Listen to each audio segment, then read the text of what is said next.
विशंबर दयाल साहब, मैं आपके पास आना चाहती हूँ, मेजर जनरल रिटायर्ड।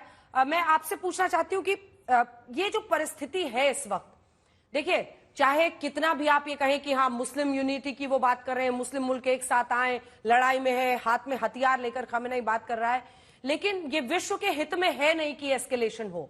इस बात को समझना पड़ेगा किसी के भी। हाँ इजराइल तो कैसे सह लेगा, इजराइल को तो मारना ही चाहिए, वहां घुस के मारना चाहिए, ये करना है, लेकिन ये कहां जाकर रुकेगा? क्योंकि इस तरह का एस्केलेशन पूरे विश्व के लिए अच्छा तो नहीं हो सकता।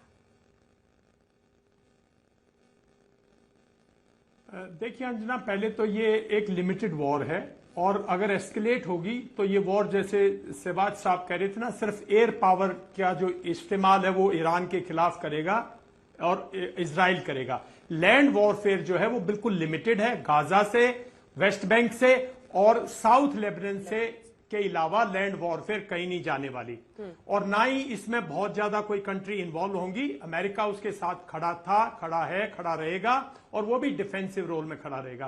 तो ये इसकी एस्केलेशन सिर्फ दुनिया पर एक ही चीज का फर्क पड़ सकती है, अगर इजराइल गलती करके अब ईरानियन ऑयल फैसिलिटीज को डिस्ट्रॉय करता है या न्यूक्लियर फैसिलिटीज को डिस्ट्रॉय करता है, जहां उसके पास जो उसके पास यूरेनियम है जो वेपन ग्रेड में ना हो, उससे डिस्ट्रक्शन हो सकती है, फिर मैं सोचता हूं हाहाकार मच जाएगी। वरना इसके अलावा इसमें कोई इंटरेस्टेड नहीं है। एक फैक्ट है, पूरा इस्लामिक वर्ल्ड इजराइल की तरफ बहुत मॉडरेट हो रहा था 7 अक्टूबर से पहले, और काफी हद तक रिलेशंस इंप्रूव हो रहे थे। वो लोग इस लड़ाई में, मैं 2-3 बार इस इलाके में गया हूं 7 अक्टूबर के बाद, कोई भी सऊदी अरेबिया में, कोई भी यूएई वगैरह में, कोई भी इस लड़ाई को नहीं चाहता। सब चाहते हैं, क्योंकि लड़ाई वो ये मानते हैं ये उग्रवाद की लड़ाई है एक तरफ, हाउती, हमास और हिजबुल्लाह, सब के सब उग्रवादी है, पूरा अरब वर्ल्ड मानता है, कोई नहीं चाहता इनको। लेकिन एक तरफ, दूसरी तरफ उनको यह है कि जो इजराइल कर रहा है उसमें भी विस्तारवाद की बू आती है, क्योंकि वो भी रुकने को तैयार नहीं है। तो रुकेगी नहीं लड़ाई, साल भर तो चलेगी, और लैंड जो जब तक, और कोई, अगर आप आज तक एक साल में हमास को नहीं खत्म कर पाए तो अगले एक साल में आप हिजबुल्लाह को खत्म नहीं कर सकते, अगले एक साल में आप वेस्ट बैंक को खत्म नहीं कर सकते। तो ये प्रोटेक्टिव वॉर है, चलती रहेगी जब तक अमेरिका प्रेसिडेंशियल इलेक्शन नहीं खत्म होगा, अमेरिका कुछ डिसाइसिव स्टेप नहीं लेगा, दुनिया इजराइल पर प्रेशर नहीं डालेगी, हमास बंदियों को रिलीज नहीं करेगा, और मैं समझता हूं कोई मेजर पीस ट्रीटी नहीं होगी जब तक ये लड़ाई चलेगी। लेकिन दुनिया में मैं नहीं समझता इसका किसी किस्म का कोई खतरा। प्राइस एस्केलेशन होगी, क्योंकि ये रूट, सी रूट जो हैं, रेड सी बहुत क्रिटिकल है, गल्फ बहुत क्रिटिकल है, यहां से काफी बिजनेस, कहां से, और खासकर इंडिया पे और ऐसे मुल्कों पे इसका असर पड़ सकता है। लेकिन ना चाइना इंटरेस्टेड है, ना रशिया इंटरेस्टेड है, ना इंडिया इंटरेस्टेड है, कोई भी कंट्री, ना सऊदी अरेबिया इंटरेस्टेड है, कोई कंट्री इस लड़ाई में इंटरेस्टेड नहीं है। वेस्ट सपोर्टिव है सिर्फ इजराइल और इजराइल का, वेस्ट भी आज के दिन पीस नहीं चाहता। तो ये लड़ाई इसी तरह चलती रहेगी अंजना जी, इसमें कोई कुछ ज्यादा ये घबराने की जरूरत नहीं है, ये लोकल वॉर है और इसको लोकल ही रहने दो। लेकिन अगर एक छोटा सा एकदम सवाल पूछिए, छोटा सा जवाब दीजिएगा, उसके बाद मुफ्ती साहब मैं आपके पास आ रही हूं। अगर ऑयल फैसिलिटी या न्यूक्लियर फैसिलिटी पर हमला कर देता है इजराइल, तो 2 लाइन का जवाब। देखिए, और कंट्रीज इन्वॉल्व नहीं होंगी, लेकिन हां फिर ईरान जो है, मैं समझता हूं, और भारी, ईरान के पास काफी मिसाइल कैपेबिलिटी है, फिर इजराइल बेहिसाब मिसाइल फायर करेगा, और हो सकता है हिजबुल्लाह एग्रेसिव आए और लैंड फोर्सेस के थ्रू कुछ ईरानियन फोर्सेस हिजबुल्लाह के साथ आके मैरी अप कर जाए और लैंड वॉरफेयर और भी बढ़ जाएगा। लेकिन फिर भी कोई मुल्क इन्वॉल्व नहीं होगा, मेरा मानना यह है, बिकॉज इस्लामिक वर्ल्ड बिल्कुल इस लड़ाई को नहीं चाहता। मैं वहां कई बार ट्रेवल किया है, तो ये शॉर्ट है, कुछ नहीं होगा, अगर करेगा तो फिर डिस्ट्रक्शन होगी, वो भी ईरान की, बिल्कुल, और इजराइल पे फिर असर पड़ेगा, इजराइल को भी ये लोग प्रोलॉन्ग करेंगे, इजराइल थक जाएगा।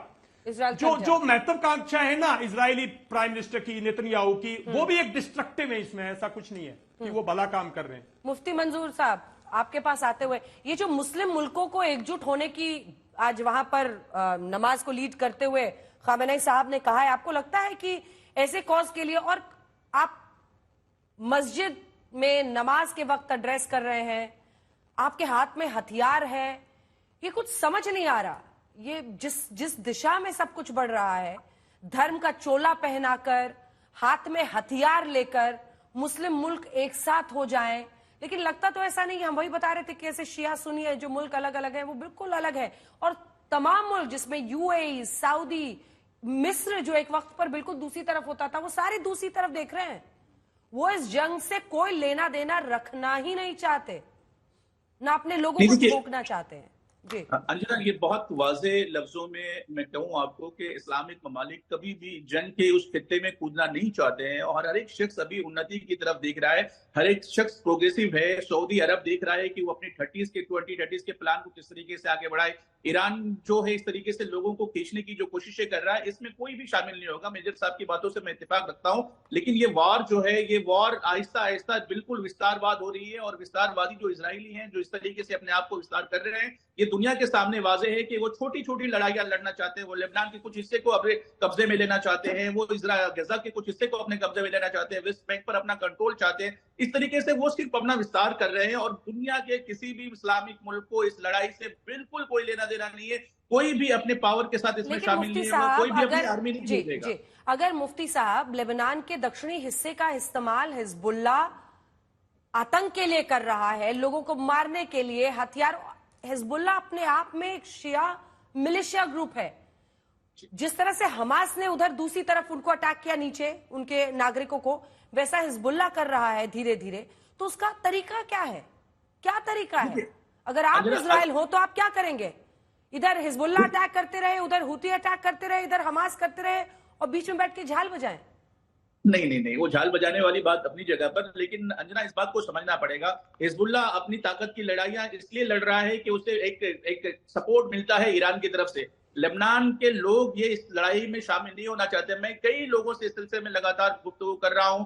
मैं परसों सऊदी के कॉन्सुलेट के एक प्रोग्राम में शामिल था, वहां पर बहुत सारे किस्म के लोग थे, अलग अलग ममालिक के। मैं उनसे गुफ्तगू कर रहा था, तो उसमें लेबनान के भी कुछ लोग थे। उनका कहना है कि हम लोगों की वहां की लड़ाई से कोई लेना देना नहीं है। वो कुछ खित्ते हैं, कुछ हिस्से हैं जिस पर हिजबुल्ला काबिज है, वो अपने अपने हिसार में रह करके लड़ाई लड़ रहा है, और उस हिसार की लड़ाई को लेबनान के अवाम का भी सपोर्ट नहीं है। तो वो ताकतें सिर्फ और सिर्फ ईरान की ताकतें जो उसके साथ जुड़ी हुई है। तो यही है ना, यही है मुफ्ती साहब, इसीलिए इजराइल हमला कर भी रहा है तो हिजबुल्ला पर कर रहा है, और बाकायदा बार बार इजरायली आर्मी चीफ हो, खुद नेतन्याहू हो, बार बार कहते हैं कि हम नहीं चाहते हैं ऐसा कुछ भी हो, आप लोग इन इलाकों से हट जाइए। उन्होंने नागरिकों से कई बार ये गुजारिश की कि आप हटिए, क्योंकि हमें कदम उठाना पड़ेगा हिजबुल्ला के खिलाफ। इजराइल ने जो किया है, बड़े बड़े लोगों को ढेर, जिसकी बात अभी आप भी कर रहे थे, चाहे वो हाशिम सैफुद्दीन हो जो संस्थापक सदस्य था हिजबुल्ला का, उसे ही नया चीफ बनाया गया था। अभी इसकी पूरी तरह से पुष्टि होनी है, लेकिन खबर ये आई है वहां के मीडिया सोर्सेज से। इस बीच नबील काकू जो कि डेप्यूटी हेड था हिजबुल्ला का कार्यकारी परिषद, उसको भी ढेर कर दिया। हसन नसरुल्लाह को ढेर किया। महासचिव, चीफ ही एक तरह से इसे कहिए, जनरल सेक्रेटरी पद पर था ये। अकी कराकी कमांडर हिजबुल्ला का, एक के बाद एक। और जिस तरह से इब्राहिम अकील जो कि सीनियर कमांडर था, हिजबुल्ला के पूरे टॉप लीडरशिप को एक तरह से ध्वस्त कर दिया है इजराइल की सेना ने। ये बहुत, ईरान को सबसे ज्यादा परेशानी तभी हुई होगी क्योंकि उसे कल्पना नहीं की थी कि इब्राहिम हानिया जो कि राजनीतिक प्रमुख था हमास का, जब वो ईरान में था तब उसे इजराइल की सेना ने मार गिराया। मोहम्मद रजा जाहेदी जो कि कमांडर है रेवोल्यूशनरी गार्ड्स ईरान का, सैयद रजी मौसवी जो कि सलाहकार है रेवोल्यूशनरी गार्ड्स का, इन सब को इजराइल ने मार गिराया है। इसी के साथ सालेह अल अरौरी जो कि डेप्यूटी चीफ हमास का है पॉलिटिकल ब्यूरो। देखिए, कुल मिलाकर तस्वीर साफ है, इजराइल बहुत अग्रेसिवली चल रहा है। दो लाइन में जनरल मेस्टन और सिवात साहब, जो मुफ्ती जी कह रहे हैं कि ये विस्तारवाद नीति है, आपको लगता है इजराइल की विस्तारवाद नीति? नहीं, बिल्कुल विस्तारवादी नहीं है, ये तो इनकी सर्वाइवल है, क्योंकि ईरान का स्टेटेड एम है इजराइल का खात्मा करना, दुनिया के नक्शे से उनको मिटा देना। अगर उनका एम ये है तो इजराइल ने तो अपनी प्रोटेक्शन और सिक्योरिटी करनी है, और इसलिए मैंने बोला था उनका स्ट्रेटेजिक एम है कि डिटरेंस बाय डिनायल, मतलब इन सबको डिनाई करना है। देखो अंजना की ये जो लड़ाई स्टार्ट हुई है, ये इजराइल ने तो शुरू नहीं की। जो 7 अक्टूबर को जो हमास ने हमला किया था, वो तो एक टेररिस्ट एक्शन था, एक जेनोसाइड था। 7 अक्टूबर 2023 पिछले साल। और अभी आप देखें कि कैसे आप 1200 लोग मारे गए और 200 को वो हॉस्टेज ले गए, किस प्रकार से उन्होंने एट्रोसिटी की, तो आप सोचते हैं कि इजराइल चुप बैठेगा? इजराइल के ऊपर आप हमला करते हो, हिजबुल्लाह करता है, उधर से होती रेबल करता है, तो इजराइल को तो अपने एक प्रकार से प्रोटेक्शन के लिए कर रहा है। और मैं कहता हूं जो भी इजराइल का रिस्पॉन्स है वो बिल्कुल ठीक है, और चाहे वो हमास के अगेंस्ट या हिजबुल्लाह के अगेंस्ट या होती रेबल के अगेंस्ट